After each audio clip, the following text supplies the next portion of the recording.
નમસ્તે. હું ચેતના દેસાઈ શબ્દ પ્રાર્થના કેનેડા તરફથી આપનું સ્વાગત કરું છું. સાહિત્ય, સંગીત અને સંસ્કૃતિ દ્વારા ગુજરાતી ભાષાને જીવંત રાખવાનો હું અને મારી ટીમ હંમેશા પ્રયાસ કરીએ છીએ. આજનો આ પોડકાસ્ટ કોઈ મંચ, કોઈ સિદ્ધિ કે કોઈ સફળતા વિશેની વાત નથી, પણ આ વાત છે એક એવા વ્યક્તિની જે હાસ્ય આપીને શાંત રહે છે, જે વેચવામાં નહીં પણ વહેંચવામાં માને છે અને જેમણે 31 ડિસેમ્બર 2025 સુધીમાં 20 કરોડનું દાન કર્યું છે, જેના કારણે અનેક શાળાઓ, સંસ્થાઓ, ન્યુટ્રિશન સેન્ટરને ખૂબ સહાય મળી છે.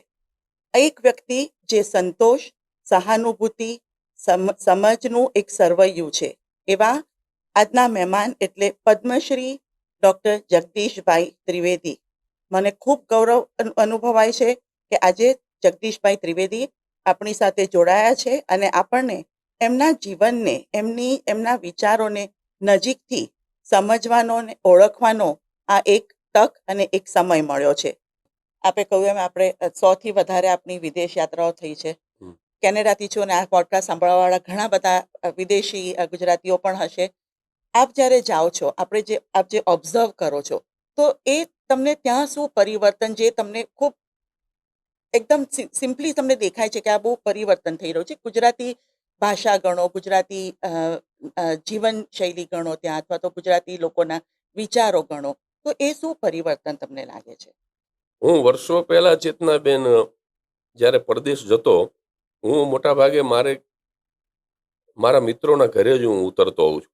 હું 3 મહિના દાખલા તરીકે અમેરિકા રહું તો મારે 90 દિવસ હું રહ્યો હોય તો 90 દિવસમાં 10 રાત પણ એવી નથી હોતી કે જે હોટેલ કે મોટેલમાં મેં વિતાવી હોય. કારણ કે મારા એટલા બધા મિત્રો છે દરેક દેશમાં, એટલું એના ઘરે જ ઉતરતો હોય, એટલે એમના સંતાનો સાથે મારો સીધો સંપર્ક હોય.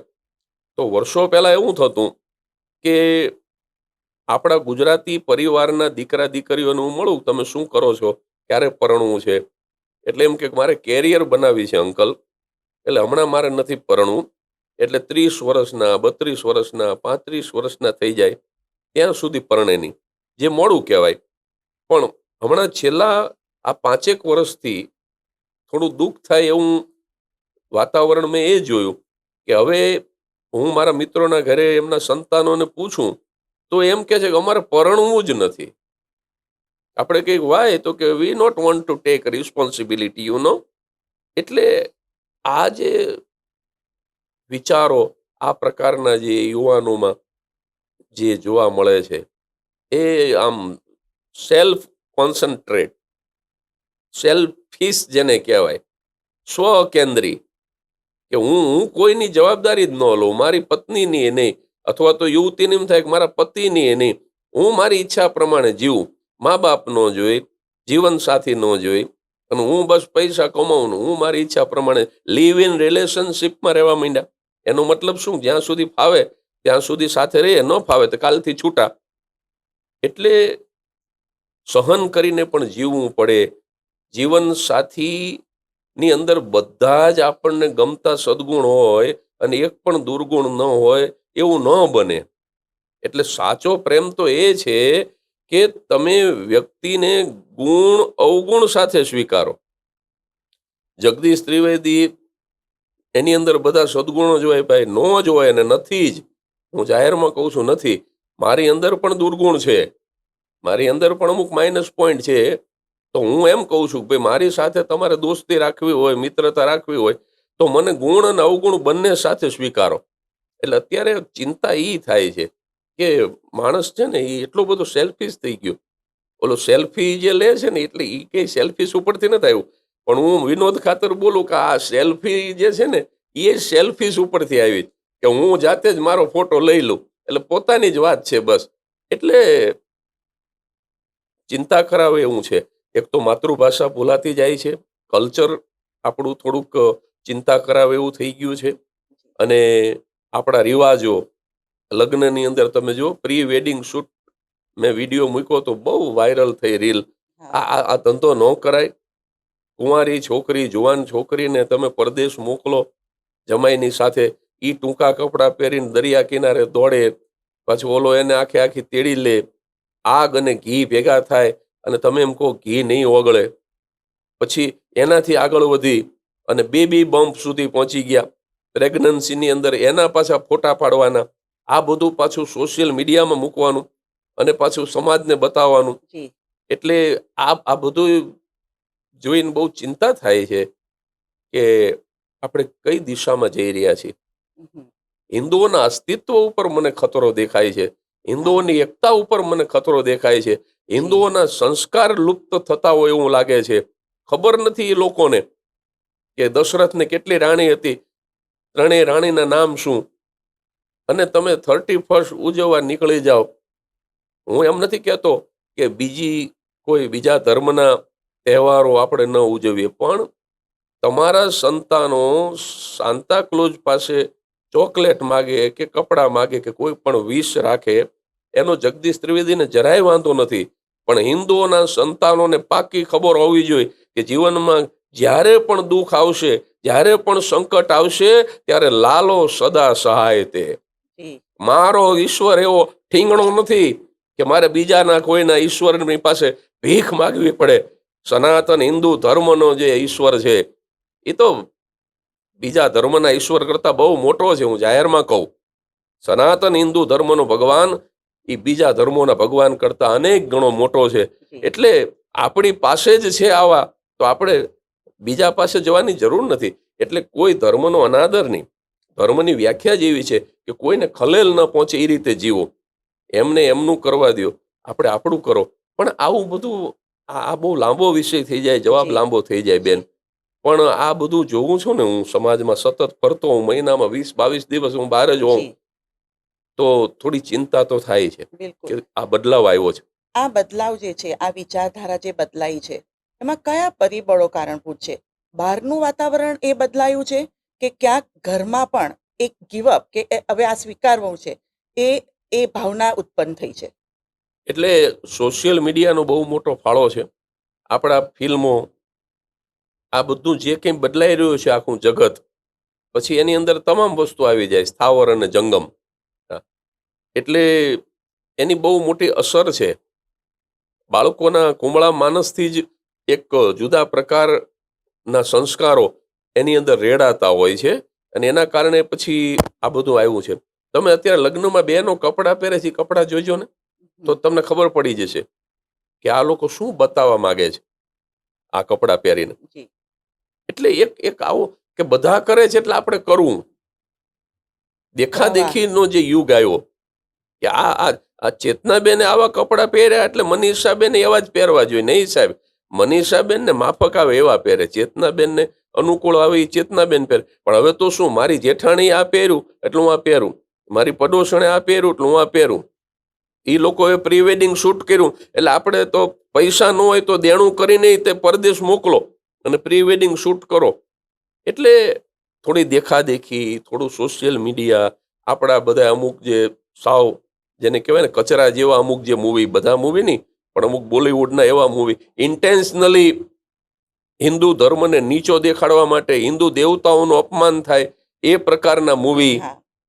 હવે આ મૂવી આપણા છોકરા જોવે, એના મગજમાં એમ થાય કે શંકર ભગવાન આવા જ છે, હનુમાનજી આવા જ છે. પણ નહીં, શાસ્ત્રોમાં જઈને જુઓ કે કેવા છે. એટલે આમાં આ જવાબ પણ લાંબો થઈ જાય એવો છે, પણ ટૂંકમાં આ બધું જ એની અંદર ભાગ ભજવે છે. અને મેં કહ્યું એમ, પારિવારિક જીવનમાં શું થયું કે સ્વકેન્દ્રી થઈ ગયા. આ ઘરડા ઘરો રોજ નવા ખુલે છે, એનું કારણ શું? મા બાપ નથી જોતા. પછી સૌથી વધુ હવે દિવસે ને દિવસે ડિવોર્સના કેસ વધતા ગયા, કારણ કે સહન શક્તિનો સદંતર અભાવ. સહન કંઈ કરવું જ નથી. નાની એવી બાબતમાં જો ડિફરન્ટ ઓફ ઓપિનિયન થાય તો કહો તું તારા રસ્તે, હું મારા રસ્તે. તો જૂના જમાનામાં તો ઘણું બધું સહન કરીને પણ દાંપત્ય જીવન ટકાવી રાખતા હતા લોકો. એ અત્યારે કરવું નથી. એટલે ઘણા બધા કારણો છે આમાં. સંબંધોની આપણે જેમ વાત કરી, સંબંધો, એક પરિવાર કે જે લોકો બાળકો લગ્ન કરવા નથી માંગતા, અમુક પરિણીત પુખ્ત વયના સંતાનો અને એમના માતા પિતા સાથેના સંબંધો બદલાઈ રહ્યા છે. બાઉન્ડ્રીઝ આવી ગઈ છે કે અમુક વસ્તુ કહીને કહેવામાં કે બોલીને કહેવામાં આવે છે કે હવે એક અંતર છે, એક બાઉન્ડ્રી છે, અને ક્યારેક એ વાત થતી નથી. પણ સંબંધો બદલાઈ રહ્યા છે અને ક્યાંક મા બાપ મૌન થઈ ગયા હોય એવું આપણને લાગે છે.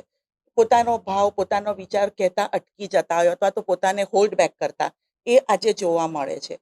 આ પરિવર્તનનું કારણ પણ આજે આપણે જે અત્યારે વાત કરી એની સાથે હોઈ શકે? હા, હોઈ જ શકે, બિલકુલ હોઈ શકે.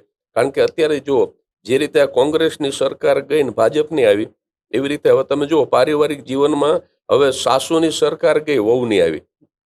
એક જમાનામાં સાસુ જો હુકમી કરતી અને વહુ દુઃખ સહન કરીને સાસુનું બધું કામ કરતી. અત્યારે હવે સાસુને કામ કરવાનું, વહુનું ઘરકામ સાસુ કરે છે. એટલે એક આખો ટ્રેન્ડ ફરી ગયો. એક જમાનો એવો હતો, બાપની સામે અમે બોલી નહોતા શકતા, અમને ફડાકો મારે, એટલી બધી બીક લાગતી. હવે અત્યારે શું છે, અત્યારે દીકરો બાપને ચોખ્ખું કહી દે કે નહીં, આમ નહીં થાય, આમ જ થશે, બાપનું અપમાન કરી નાખે. એટલે જો સાસુ અને વહુ વચ્ચેના સંબંધો બદલાઈ ગયા, બાપ અને દીકરા વચ્ચેના સંબંધો બદલાઈ ગયા. એટલે પારિવારિક સંબંધો પછી તો બાપ, તમે કીધું એમ, કાં તો બોલી શકે, ન બોલી શકે તો મૌન થઈ જાય અને એક એક ગેપ ઊભો થઈ જાય. એટલે પછી તમે જે કીધું બોલવાનું બંધ કરે, પછી કદાચ ઘરની અંદર જ જુદા રહેવા માંડે કે પછી જુદા જુદા ઘરમાં જઈને રહેવા માંડે. એટલે મૂળ વાત એટલી જ છે કે હું મારી ઈચ્છા પ્રમાણે જીવવું. અત્યારે દરેક વ્યક્તિને પોતાની ઈચ્છા પ્રમાણે જીવવું છે. જીવવું છે. પહેલા એવું હતું કે ભાઈ પરિવાર અકબંધ રહે, એના માટે થઈને આપણી ઈચ્છાની વિરુદ્ધ પણ કાંઈ જીવવું પડે. સવારે 5 વાગે જાગવું પડે, ઊંઘ આવતી જ હોય, ન જ ગમતું હોય, પણ આ આપણા સંયુક્ત પરિવારની અંદર આપણે જાગવું જ પડશે. આપણે 5 વાગે નહીં જાગીએ તો 6 વાગે ચા નાસ્તો કોણ આપશે બાપુજીને? પણ હવે ઈ વિચાર જ ન રહ્યો. હવે હું 9 વાગે જાગીશ, બાપુજીનું જે થવું એ થાય. એટલે દરેક વ્યક્તિ પોતાની ઈચ્છા પ્રમાણે જીવતી થઈ ગઈ. સીધું કેવું હોય તો સ્વાર્થી થઈ ગઈ. સ્વનો અર્થ જેમાં છે એમ. એ દિશામાં વિચારતી થઈ ગઈ. એટલે બધા આ સમસ્યાઓ એટલે થઈ છે. વિભક્ત કુટુંબો એટલે થયા છે, કરડાઘર એટલે થયા છે. મા બાપની અમાન્ય નથી રહેતી, સંતાનોને ને નવી પેઢીને અને વડીલોને બનતું નથી, પતિ પત્ની જુદા થાય છે. આ બધી જ જે સામાજિક અને પારિવારિક સમસ્યાઓ છે, એના મૂળમાં જગદીશ ત્રિવેદીને એવું લાગે છે કે માણસ સ્વકેન્દ્રી થઈ ગયો, સ્વાર્થી થઈ ગયો. એક આખો એક એવો દાયકો ગયો જેમાં સ્ત્રી સશક્તિકરણની ખૂબ વાતો થઈ. આ સ્ત્રીઓ સાથે અન્યાય પણ થયો જ હતો, પણ સ્ત્રી સશક્તિકરણની જે વાતો થઈ એમાં ક્યાંક મિસઇન્ટરપ્રિટ થયું કે જે કહેવાવું જોઈએ અને જે સમજાવવું જોઈએ એ ન સમજાતા લોકોએ પોતાને અનુકૂળ વસ્તુઓ એમાંથી લઈને આ ઘરોમાં, વાતાવરણમાં અશાંતિ થોડી ફેલાઈ હોય એવું લાગે હા, છે. એટલે મિસઅન્ડરસ્ટેન્ડિંગ ઘણી વખત થતું હોય છે, સારી ભાવનાઓનું, સદભાવનાઓનું પણ. બાકી સ્ત્રી સશક્તિકરણ થવું જ જોઈએ. હું તો જ્યારે હાસ્ય કલાકાર નહોતો થયો અને નાટકનો કલાકાર હતો અને હું નાટકો લખતો અને ભજવતો, તો મારા બધા નારીવાદી નાટકો, જી. નારીની તરફેણમાં હોય મારા નાટકો. નારી ઉપર થતા અત્યાચારને મેં ઉજાગર કર્યો હોય એવા મારા દહેજ પ્રથાના અને ઘણા બધા એવા સતી પ્રથાના અને ઘણા નાટકો છે કે જેમાં સ્ત્રી ઉપર થતા અત્યાચારને મેં વખોડી નાખ્યો હોય. એટલે સ્ત્રી છે એ શક્તિ છે, સ્ત્રી છે એ પૂજનીય છે અને પુરુષ કરતાં પણ હું તો એને એક ડગલું આગળ મૂકું છું. પુરુષ કરતાં પણ વધારે શક્તિશાળી છે. કારણ કે ગુજરાત છે ને એ ગમે એટલું શક્તિશાળી હોય તો એ ભારતથી મોટું ક્યારેય ન થઈ શકે. એટલે પુરુષ છે ને એ તો સ્ત્રીના ઉદરમાં 9 મહિના સુધી રહી અને પછી જન્મ ધારણ કરતું જીવ છે. તો એ સ્ત્રીથી કેવી રીતે આગળ થઈ શકે? પુરુષના ઉદરમાં સ્ત્રી 9 મહિના નથી રહેતી, સ્ત્રીના ઉદરમાં પુરુષને રહેવું પડે છે. એટલે હિન્દુસ્તાન તો સ્ત્રી છે, પુરુષ ગુજરાત છે. વાહ. એટલે સ્ત્રીનું સશક્તિકરણ થવું જોઈએ, સ્ત્રીને માન મળવું જોઈએ. પણ સ્ત્રી જ જો પછી પોતાની જ જાતે, જો પછી પોતાને એ પછી શું કેવું હવે, ટૂંકમાં સ્ત્રી જ પોતાની જાતને ઉઘાડી કરી નાખે, સ્ત્રી જ જો પોતાની જાતને નિમ્ન કક્ષાએ મૂકી દે, સ્ત્રી જ જો પોતાની જાતને સાવ જેને કહેવાય ને કે છેલ્લી પાટલીએ મૂકી દે, તો પછી એને કોણ બચાવે? આ એક અંગત સવાલ કે આપને અ, આટલી બધી સફળતા અને છતાં પણ એક ઠહેરાવ છે, એક શાંતિ છે, એક સંતોષ છે આપના વ્યક્તિત્વમાં પણ, છતાં પણ જગદીશ ત્રિવેદીને એવો કોઈ ડર જે હતો, આજે પણ છે, પણ આપ એની ઉપર રાઈઝ થઈ શક્યા છો? ડર તો હવે અત્યારે તો કોઈ છે નહીં. હા, એક એક સમય એવો હતો કે જ્યારે હું સંઘર્ષ કરતો હતો ત્યારે મને એમ થયું કે અત્યારે હજી પૂરતી પ્રસિદ્ધિ નથી મળી, પૂરતા પ્રમાણમાં પૈસો નથી મળ્યો, અને અત્યારે કોઈ કારણસર મારું અવસાન થાય તો એમ કે મારી ઈચ્છાઓ અધૂરી રહી જાય અને મારા પરિવારનું શું થાય, એવું એ વખતે મને લાગતું હતું. અને એ વખતે એમ કે હું લાઇમ લાઇટમાં રહેવો જોઈએ, હું સ્પર્ધામાં ટકી રહેવો જોઈએ, મારા કાર્યક્રમો સતત ચાલતા રહેવા જોઈએ, જી અને આ નહીં થાય કોઈ કારણસર તો શું થશે એવો એક ડર હતો એક જમાનામાં, જ્યારે હું સંઘર્ષ કરતો હતો, મારી કેરિયરની શરૂઆત હતી, શરૂઆતના 5-10 વર્ષો. પણ હવે એવું તો કાંઈ છે નહીં. મેં કીધું ને કે હવે તો કદાચ કાલે મરવાનો હોય તો આજે મરી જઈએ. હવે તો કોઈ ઈચ્છા જ બાકી નથી. હવે તો એક જ ઈચ્છા છે કે હવે કોઈ ઈચ્છા જ ન રહે, કોઈ ઈચ્છા જ ન રહે, એ એક જ ઈચ્છા છે. વાહ, વાહ. ખૂબ સુંદર વાત. બદલાવની જ્યારે આપણે આજે વાતો કરી રહ્યા છે ત્યારે એક ઇમેજ બહુ જ બદલાઈ છે. હવે જ્યારે કોઈ પણ કલાકાર હોય ત્યારે એક ઇમેજ, કપડાં, શો, એક બધું સ્ટેજનું પરફોર્મન્સ ને એ બધું ખૂબ હવે વધ્યું છે અને એમાં ઘણી ઉંમરવાળા પણ કરી રહ્યા છે આ બધું. ત્યારે આપણે આ ઇમેજ, આપણા એક શ્વેત વસ્ત્રો, બેસીને શાંતિથી તમારી વાતો કરવી કે આ બધું, આ કોઈ વખત તો હરીફાઈ લાગી હોય ત્યારે તમે એવું શું છે જે તમે તમારું પોતાનું એ જાળવી રાખવા માટે તમને એ સંઘર્ષ લાગ્યો કે એ બહુ સરળ હતું? ના ના, કોઈ તકલીફ નથી પડી. આ જે સફેદ પહેરું છું એ તો આપણા શાસ્ત્રોની અંદર જે 4 આશ્રમ છે, બ્રહ્મચર્ય આશ્રમ, ગૃહસ્થ આશ્રમ, વાનપ્રસ્થ આશ્રમ અને સંન્યાસ આશ્રમ. એમાં વાનપ્રસ્થ જે છે 50 વર્ષની ઉંમરે લેવાનો હોય, જે મેં તારીખ સાથે 50 વર્ષની ઉંમરે જ લીધો. તો એમાં આ 3 નિયમો હોય છે કે પછી સફેદ વસ્ત્રો પહેરવા એટલે કે બહુ કલરફુલ વસ્ત્રો ન પહેરવા. બીજો નિયમ એ છે કે વાળ કાળા ન કરવા, મતલબ કે કોઈ પણ પ્રકારનો મેકઅપ ન કરવો, રૂપાળા દેખાવા માટે કોઈ પ્રયાસ ન કરવો. કારણ કે પછી 50 વર્ષની ઉંમર પછી જે મહત્વ છે ને એ તમારા આંતરિક સૌંદર્યનું છે, દૈહિક સૌંદર્યનું નથી. એ તો ગ્રહસ્થાશ્રમની અંદર સારું લાગે. સરસ મજાના તમે તૈયાર થયા હોય, પતિ પત્ની યુવાની હોય, અને તમે એકબીજાને પ્રેમ કરતા હોય. પ્રેમ તો આખી જિંદગી કરવાનો છે, પણ ઈ ગાળો જે છે એમાં દૈહિક સૌંદર્ય માયને રખતા હે. પણ પછી 50 વર્ષ પછી વાનપ્રસ્થ જ્યારે શરૂ થાય છે ત્યારે ત્રીજી શરત એવી છે, સફેદ વસ્ત્ર પહેલી શરત, મેકઅપ ન કરવો, વાળ કાળા ન કરવા એ બીજી શરત, અને ત્રીજી શરત એ છે અર્થ ઉપાર્જનનો સદંતર ત્યાગ. એટલે પછી તો પૈસોય નથી કમાવાનો. એટલે તમે કોઈ ધંધો કે કારોબાર તમે કરતા હોય તો તમારા નાના ભાઈને કે તમારા દીકરાને કે તમારા ભત્રીજાને કે કોઈ ન હોય આવું તો તમારા મિત્રને, તમારા ઉત્તરાધિકારીને તમારો ધંધો કારોબાર સોંપી દેવાનો. પણ તમારે એક આંખ એના ઉપર રાખવાની કે કંઈ ખોટું તો નથી કરતો ને, તો એને માર્ગદર્શન આપવાનું કે આમ ને આમ કરવાનું બેટા. પણ એક આંખ તમારી વન તરફ હોવી જોઈએ, એક આંખ સદન તરફ અને એક આંખ વન તરફ. એ વાનપ્રસ્થાશ્રમ છે. કારણ કે તમારે 75 વર્ષ પછી આ પણ છોડવાનું છે. સંન્યાસ આશ્રમમાં તો પરિવારે છોડવાનો છે અને સંસારે છોડવાનો છે. એટલે એના રિહર્સલ સ્વરૂપે આ 25 વર્ષ આપ્યા છે.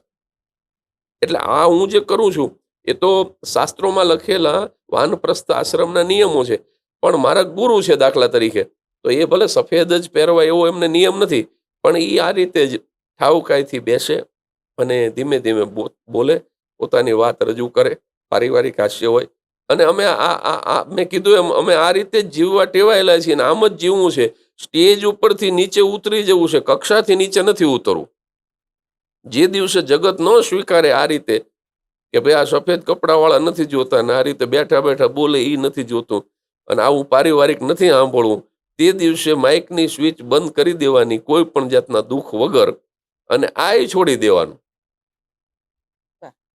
પણ એના માટે થઈ એક કાજી સાહેબ જતા હતા અને એક ભાઈ આવ્યો અને કીધું કે કાજી સાહેબ આપકા ઘર જલ રહા હૈ.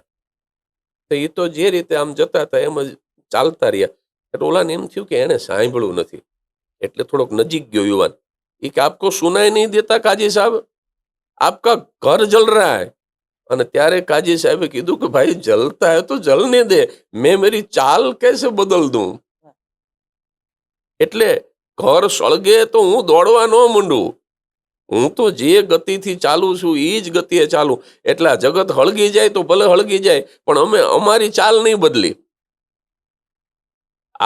જે લોકોને સ્વીકારવું હોય એ સ્વીકારે, જે લોકોને ન સ્વીકારવું એ ન સ્વીકારે. બધાની એ તો પોતાની વાત છે. પણ એનો મતલબ એવો નથી કે આપણે આપણી ચાલ બદલી નાખીએ, આપણે આપણું જીવન બદલી નાખીએ.